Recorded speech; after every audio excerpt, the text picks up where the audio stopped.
Success Mantra, V shape future. Hello everyone, welcome you all in today's The Hindu News Analysis. Happy Valentine's Day and happy Basant Panchami and a deep sorrow to the Pulwama attacks जो आज ही के दिन हुआ and it's sad thing, but यहीं से हम कुछ सीखते हैं। हमेशा कुछ गलतियां होती हैं या फिर कुछ ऐसी इंसिडेंट्स होते हैं, उससे हमें सीखने को मिलता है कि हाँ, we need to do certain reforms in arm forces as well. उसके बाद किया भी हम लोगों ने टेक्नोलॉजिकल बहुत डेवलपमेंट किया, thanks to the current government जिन्होंने बहुत इस पे अग्रेसिवली काम किया। ठीक है, तो चलिए आज के द हिंदू में जो 13 फेब और 14 फेब का जो कंबाइंड द हिंदू ले, तो उसमें कुछ चीजें हैं जो कि आपके एग्जाम के पॉइंट ऑफ व्यू से बहुत ज्यादा इंपॉर्टेंट है। तो क्या क्या चीजें हैं वो जो एग्जाम पॉइंट ऑफ व्यू से इंपॉर्टेंट है वो देख लेते हैं। Great Indian bustard, it is in news. ये आजकल ना कुछ IUCN के एनिमल्स हैं, जैसे कि आप स्नो लियोपार्ड ले लीजिए, ग्रेट इंडियन बस्टर्ड ले लीजिए, हेमिस नेशनल पार्क ले लीजिए, टाइगर हो गया, एलिफेंट हो गया। इस पे क्वेश्चंस आते हैं एग्जाम में और पूछा गया है पास्ट ईयर में भी, चाहे वो CUET हो, चाहे वो क्लैट हो, या फिर DU 3 ईयर एग्जाम हो, या फिर CUET PG कोई सा भी एग्जाम हो। ये बड़ा फेवरेट पार्ट रहता है एग्जामिनर का, और यहाँ पे एग्जामिनर आपको फंसा सकता है because it is a static part, not current but it is a static part. लेकिन ये करंट में कभी कभार चीजें इंट्रोड्यूस हो जाती है, वी टेंड टू लीव। कि जैसे अब ये ग्रेट इंडियन बस्टर्ड का है, आई एम प्रॉमिसिंग यू, जितने भी लोग ये वीडियो देख रहे हो ना, ग्रेट इंडियन बस्टर्ड कल के न्यूज़पेपर में खोज कर दिखा दो। तुमने खोजा भी होगा या फिर खोजोगे भी तुम, तो प्रॉब्लम ये आएगी कि बहुत छोटा सा कुछ मिलेगा, एक इमेज बना होगा ग्रेट इंडियन बस्टर्ड का और उससे रिलेटेड ही न्यूज है।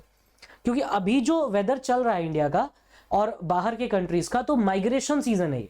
माइग्रेशन में क्या होता है, बाहर से पक्षियां जानवर सब आते हैं, ट्रैवल करते हैं for like breeding and all, for surviving better lifestyle. उनका लाइफस्टाइल तो यही है ना कि ठीक ठाक एनवायरनमेंट होना चाहिए लाइफस्टाइल के लिए। तो उसके लिए एनिमल्स एंड बर्ड्स का माइग्रेशन जो होता है, इसी माइग्रेशन को हमें पढ़ना चाहिए। तो इनको पढ़ना हमारे लिए नेसेसरी होता है, इन माइग्रेशन को पढ़ना, इनका IUCN स्टेटस। अब सब नहीं पढ़ते हो, ऑब्वियसली सब नहीं पढ़ सकते और हर कोई याद नहीं रख सकता इतने। तो हमने फोन लॉग में जितने लोगों को वो नहीं याद होगा, ये कहाँ से याद होंगे। बट हाँ, इनमें कुछ चीजें हैं जो इंपॉर्टेंट है, like national park, biodiversity park, कुछ टाइगर रिजर्व जो कि न्यूज में हो, तो उनको हम स्टैटिस से कनेक्ट करके देखेंगे। आज भी वही करने वाले हैं regarding the great Indian bustard. UPI unified payment interface, सबने देखा होगा श्रीलंका और मॉरिशस में India is going with the UPI। तो बट एक चीज मेरा ये कंसर्न है आपसे कि श्रीलंका और मॉरिशस में जब UPI जा रहा है, तो इसमें आपको क्या क्या पढ़ना है। इसमें आपको NPCI के बारे में पढ़ना होगा, ठीक है, और एक और इंटरनेशनल बॉडी है NPCI की, उनको देखना जरूरी है। Next is Rwanda army using surface to air missile east DR Congo says UN। Basically इसमें United Nations peace keeping mission को हमें ध्यान में रखते हुए पढ़ना है। And the last topic is for today is gas booming in UN COP29 host Azerbaijan. ठीक है, अजरबैजान ये गैस रिजर्व माना जाता है इस बार का COP29, which is the cooperation of parties under UNFCCC, that is United Nations framework for climate change के लिए जो फ्रेमवर्क है उसका होस्ट करेगा अजरबैजान। तो अजरबैजान जो करने वाला है, देखते हैं कि क्या वो चीजें आने वाले टर्म में जो हम एनर्जी ट्रांजिशन की बात कर रहे हैं वो किस हद तक फ्रूटफुल या सक्सेसफुल रहेगा। ठीक है, ये है ग्रेट इंडियन बस्टर्ड GIB। ठीक है, काफी प्यारा सा है बर्ड ये। The great Indian bustard has not been spotted at Rollapadu wildlife sanctuary in Nanded district of Andhra Pradesh. देखो, पहला आपको क्या क्वेश्चन मिल गया, रोलापडू वाइल्ड लाइफ सेंचुरी कहां है, आंध्र प्रदेश में। तो डायरेक्ट ये क्वेश्चन आ सकता है, रोलापडू वाइल्ड लाइफ सेंचुरी कौन से स्टेट में है, आंध्र प्रदेश। पहला ये क्वेश्चन है। And Rollapadu wildlife sanctuary is known for which particular species, that is great Indian bustard. अच्छा, अब ये न्यूज में क्यों आया Rollapadu wildlife sanctuary, because great Indian bustard को यहां पर नहीं स्पॉट किया गया, पिछले 2-3 सालों से स्पॉट नहीं हो रहा है यहाँ पे, which it shows it is critically endangered species है ये। ठीक है, इट इज क्रिटिकली एंडेंजर्ड। 3 तरह की स्पीसीज में हम देखते हैं, वल्नरेबल, एंडेंजर्ड और क्रिटिकली एंडेंजर्ड। ठीक है, it is a critically endangered species, तो हमें इसको थोड़ा ध्यान रखना पड़ेगा इनका। ये थोड़ा मासूम है, खो जाएंगे, है ना, तारे जमीन पर तो सुना ही होगा, तो वैसे ही है। But we have to be serious on it कि IUCN स्टेटस जिसका क्रिटिकली एंडेंजर्ड है, और जो इंडिया के Rollapadu wildlife sanctuary which is in Andhra Pradesh, वहां पाया जाता है, बट वहां पर इसकी नहीं देखी गई मूवमेंट। ठीक है, और लास्ट कपल ऑफ इयर्स, आज से नहीं हो रहा, ये 2 सालों से देखा जा रहा है, which is indication the bird is at risk of local extinction. अगर ऐसा ही चलता रहा, इनका प्रोटेक्शन नहीं किया गया और ये नहीं पाए गए अपनी ही जगह पे, तो एक्सटिंक्ट होने के कगार पे आ सकते हैं ये, विच इज डेंजरस सिचुएशन। अच्छा, ये कहाँ लाई करता है? Nalla and यारामल्ला hill ranges of Eastern Ghat. ठीक है, देखो दो तरह के घाट्स होते हैं। आप लोगों ने अगर ज्योग्राफी पढ़ी होगी तो पेनिनसुला रीजन में जब आप देखते हो, ये इंडिया का पेनिनसुला है, ये वेस्टर्न घाट है और ये ईस्टर्न घाट है। ठीक है, वेस्टर्न और ईस्टर्न घाट जहां मिलते हैं उसे हम कहते हैं नीलगिरी हिल्स। ठीक है, नीलगिरी में दोनों मिलते हैं। ठीक है, तो यहीं पर एक है आपको Nallamalla hills and यारामल्ला hill ranges. ठीक है, ईस्टर्न घाट के, eastern Ghat are non continuous ranges. ठीक है, नॉन कॉन्टिन्यूस है, लेसर हाइट है, और वहीं पे वेस्टर्न घाट हाइयर हाइट है एंड कॉन्टिन्यूस रेंजेस है। इस साइड एस्चुरी ज्यादा बनती है। ठीक है, एस्चुरीज ज्यादा बनती है। तो ये चीज थोड़ा सा देखने लायक है कि ये कहां पर है, ईस्टर्न घाट वाले रेंज में। ये क्वेश्चन पूछा जा सकता है। It was declared sanctuary 1988, wildlife sanctuary, Rollapadu wildlife sanctuary को सेंचुरी कब डिक्लेयर किया गया? 1988 में। तो ये एक थोड़ा सा इंफॉर्मेशन है यहाँ पे, रोलापडू वाइल्ड लाइफ सेंचुरी कहां पर है या फिर किस माउंटेन रेंज में पाया जाता है पेनिनसुला के, वेस्टर्न घाट कह लो या फिर ईस्टर्न घाट कह लो। तो ये ईस्टर्न घाट यहां पर थोड़ा सा इंपॉर्टेंस रखता है। चलो, it is the only great Indian bird bustard sanctuary in Andhra Pradesh. तो जीआईबी के लिए इकलौता सेंचुरी, तो ये और इंपॉर्टेंट हो गया है ना, ये यहाँ के लिए एंडेमिक है, यहीं पर पाया जाता है ये। अगर माइग्रेशन होता है तो फिर आपको great Indian bustard Andhra Pradesh में ही मिलेगा। वो लोग स्टेटस लगाते हैं ना इंस्टाग्राम पे कि कहीं नहीं मिलूंगा तो उत्तराखंड आ जाना, है ना, लोग जाते हैं घूमने तो इस तरह के स्टेटस लगाते हैं। तो वही चीज है यहाँ पर कि ग्रेट इंडियन बस्टर्ड अगर कहीं ना मिले तो आंध्र प्रदेश में देख लेना, वो मिल जाएंगे वहां पे। बट 2 साल से वही नहीं हो रहा है, तो it's a matter of grave concern. एक और वाइल्ड लाइफ सेंचुरी इधर न्यूज में थी, that is Sepahijala wildlife sanctuary in Tripura. तो 2 वाइल्ड लाइफ सेंचुरीज आपके पास हो गए, एक हो गया रोलापडू एंड दूसरा हो गया Sepahijala wildlife sanctuary which is in Tripura, जिसने अभी 2 royal Bengal tiger, 2 leopards, 4 golden pigeons, 1 silver pigeon, 2 peafowls and 4 hill mynas को स्पॉट किया है। तो it is a very good thing. Wildlife sanctuaries of India classified as IUCN category 4 protected areas में है। Wild life protection act कब आया था? 1972। ठीक है, इंदिरा गांधी के टाइम पे 1972 आया था, और इसी के बाद 1973 में टाइगर एक्सटिंक्शन प्रोजेक्ट भी स्टार्ट हुआ कि जो टाइगर्स जो एक्सटिंक्ट हो रहे थे उस टाइम पे, तो उनको प्रोटेक्शन के लिए और टाइगर रिजर्व स्टार्ट हुए। और पहला जो आपको ये प्रोजेक्ट स्टार्ट हुआ था वो हुआ था Jim Corbett tiger reserve Uttarakhand से। तो ये बात याद रखिएगा। For the declaration of certain areas by state government as wildlife sanctuary. तो क्वेश्चन ये भी बनता है कि वाइल्ड लाइफ सेंचुरी को वाइल्ड लाइफ सेंचुरी डिक्लेयर कौन सी गवर्नमेंट करती है? क्या वो सेंट्रल गवर्नमेंट करती है? नहीं, it is a matter of state list, ये स्टेट गवर्नमेंट करती है। अच्छा, अब यहां से थोड़ा पॉलिटी करेक्ट कर लो। स्टेट लिस्ट का मैटर है तो लिस्ट कौन से शेड्यूल में है? लिस्ट है 7 शेड्यूल में। 3 तरीके का लिस्ट होता है, union, state and concurrent list. ठीक है, यूनियन लिस्ट पे केवल यूनियन लॉ बनाती है, स्टेट लिस्ट पे केवल स्टेट लॉ बनाता है, और कंकरेंट पे दोनों मिलकर बनाते हैं। हाउएवर अगर कोई प्रॉब्लम अराइज होती है तो सेंटर का प्रिवेल करेगा लॉ वहां पर रादर देन स्टेट का। The oldest bird sanctuary is Vedanthangal bird sanctuary in Chennai. ठीक है, 3 हो गए। ठीक है, Rollapadu, Tripura and this Vedanthangal bird sanctuary in Chennai. It was established in 1796, in 1976 होना चाहिए यहाँ पे। Rann of Kutch also known as Indian wildlife sanctuary. Indian wild ass sanctuary कहां मिलता है? Rann of Kutch, Gujarat. It is the largest wildlife sanctuary in India. तो largest wildlife sanctuary Rann of Kutch. Smallest wildlife sanctuary कौन है India का? तो Mayureshwar wildlife sanctuary located in Baramati, Maharashtra. तो ये कुछ चीजें आपको पता होनी चाहिए, स्मॉलेस्ट कौन सा है, लार्जेस्ट कौन सा है, ओल्डेस्ट कौन सा है, और करंट अभी 2 एस्पेक्ट पढ़े। तो इसी बहाने हम लोगों ने 6 वाइल्ड लाइफ सेंचुरीज देख ली, 6 वाइल्ड लाइफ सेंचुरीज देख लिए। अब इस 6 में से मैच भी कराने के लिए आएगा तो आप कर लोगे, या फिर डायरेक्टली आपसे क्वेश्चन पूछा जाएगा, then also you will be able to excel this section of wildlife sanctuary. ठीक है, next is unified payment interface. देखो, यूनिफाइड पेमेंट इंटरफेस 2016 में लॉन्च हुआ था, और अभी ये न्यूज में क्यों है? बिकॉज श्रीलंका एंड मॉरिशियस में इंडिया ने वर्चुअल सेरेमनी में इसको स्टार्ट कर दिया, इस करेंसी को। 2 ऑर्गेनाइजेशन है, NPCI एंड NPCL। NPCI तो लोगों को पता रहता है, national payment corporation of India. ठीक है, NPCI 2008 में स्टार्ट हुआ, एक डिजिटल पेमेंट प्रोडक्ट से पोर्टफोलियो बनाता है, और एक ये एनवायरनमेंट प्रोवाइड करता है जिससे डिजिटल पेमेंट पॉसिबल हो पाए।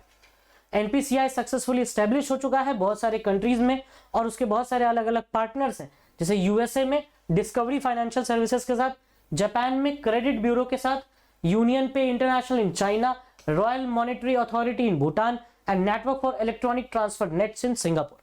तो ये कुछ चीजें जिनके साथ एनपीसीआई काम कर रहा है। एनपीसीआई बोर्ड एंड आरबीआई ने अप्रूव किया था एनपीसीआई इंटरनेशनल।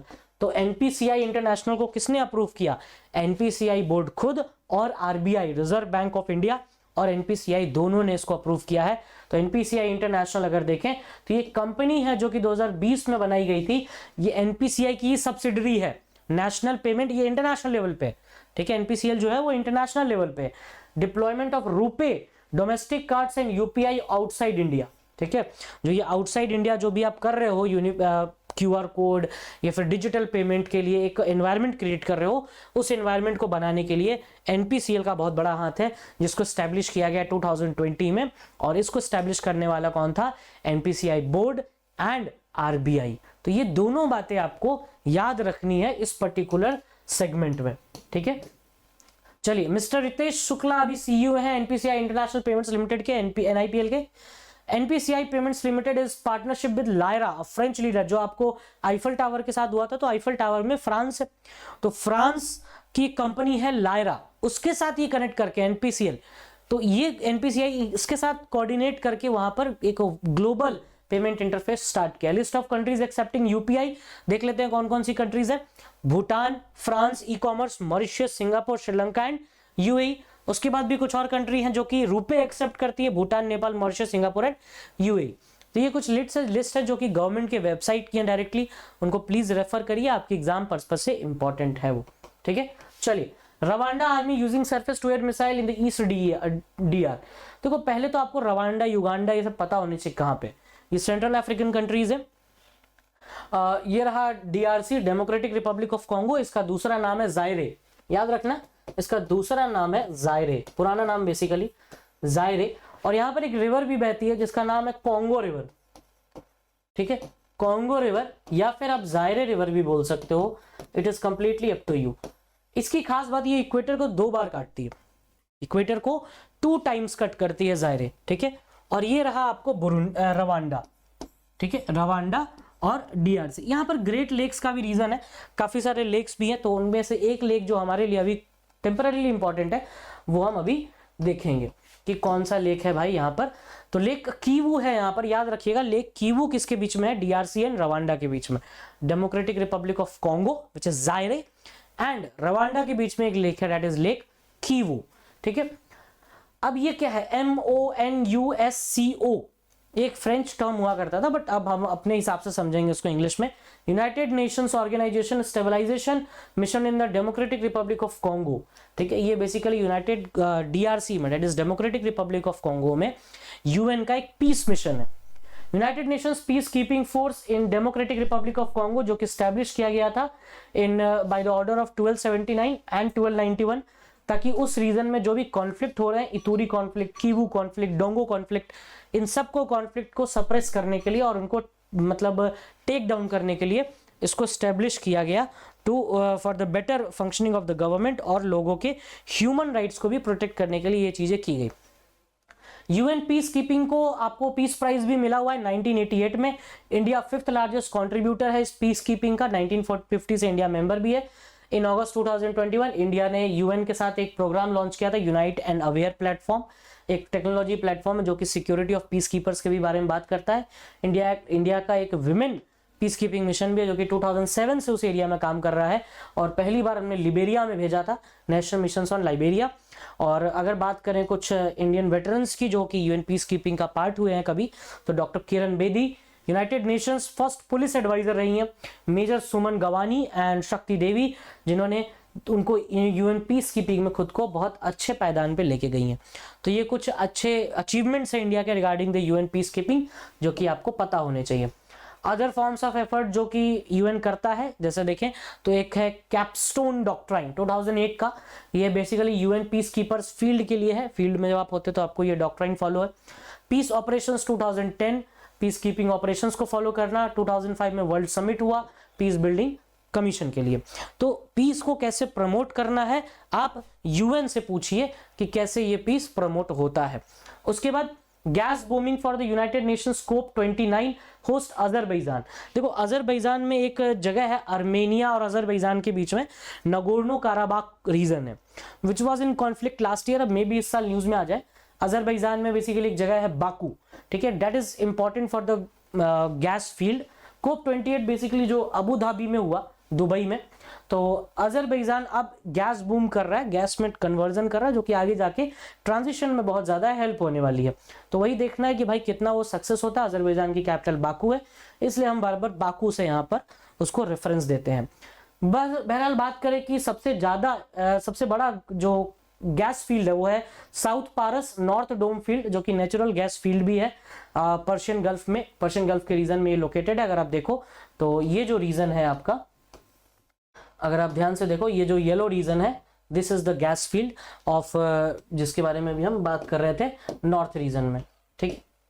चलिए, what not to be missed में global alliance bridge of gender equity gap and Qatar row, जिसमें आप देख चुके हो, काफी सारी चीजें उसमें डिस्कस हो चुकी हैं वैसे भी। UAE top civilian order of Zayed, ये मोदी जी को मिल चुका है। President of European Council Charles Michel, और कमीशन की हेड है Ursula von der Leyen. ICC under 19 Australia ने 4 बार टाइटल जीता और इस बार इंडिया को हराया भी है। Name the central government public for the Asha, बताइएगा। आशा एक इंपॉर्टेंट एस्पेक्ट है और हिंदू में 2-3 बार आ भी चुका है, तो अगर आप द हिंदू पढ़ रहे हैं डेली, आपको पता होगा कि आशा वर्कर्स क्या होता है। जिनको भी इसमें कोई डाउट है, please mention the comment section, will surely deal it separately in the another video. Thank you, that's all from my side.